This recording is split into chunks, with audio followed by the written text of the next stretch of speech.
Start करें।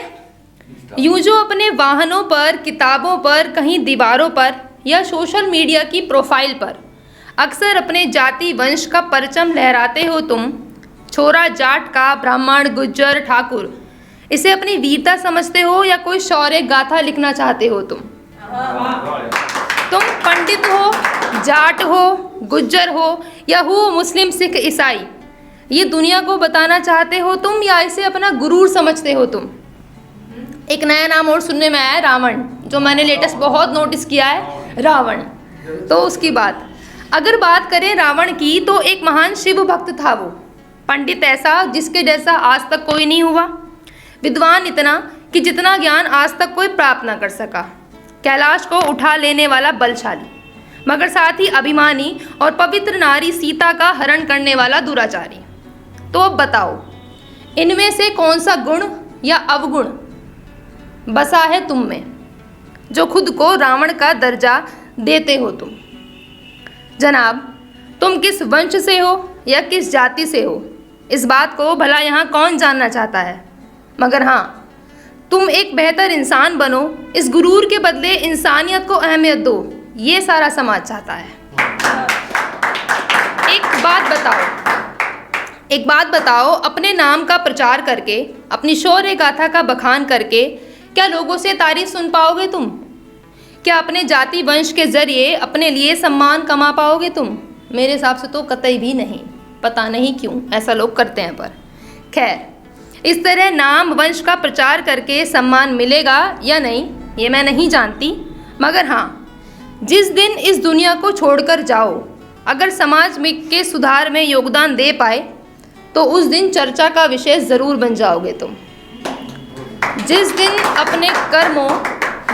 अपने कर्मों, अपनी शिक्षा, अपने विवेक, अपनी कुशलता से किसी एक इंसान का भी भला कर पाए, उस दिन न जाने कितनी नज़रों में छा जाओगे तुम।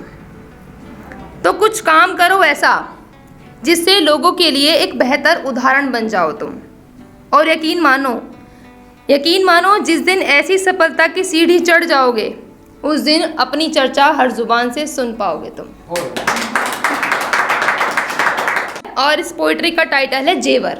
जेवर मतलब वो पहनने वाला जेवर। यूं तो हर किसी शख्स के बारे में कुछ ना कुछ लिखा है मैंने, जो कहीं ना कहीं जुड़ा है मुझसे। आज तुम्हारे बारे में कुछ कहना है मुझे, जो आज तक मैं कभी नहीं कह पाई तुमसे। तुमसे जन्म से रिश्ता है मेरा, मेरे साथी बनकर तुम आए, मेरे चेहरे पर टॉफ़ी की तरह तुम सजे, मेरे गाल पर लालिमा जैसे तुम छाए। कभी तुम्हें खुद से अलग नहीं समझा मैंने, तुम्हारे साथ से ही खुद को पूरा माना मैंने।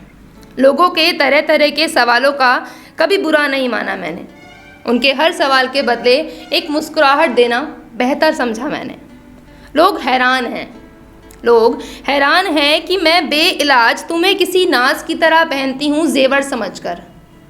लोग हैरान हैं कि तुम्हें बेइलाज किसी नाज की तरह पहनती हूँ मैं जेवर समझकर। ना समझ है वो आखिर तुम नहीं सजे उनके चेहरे पर।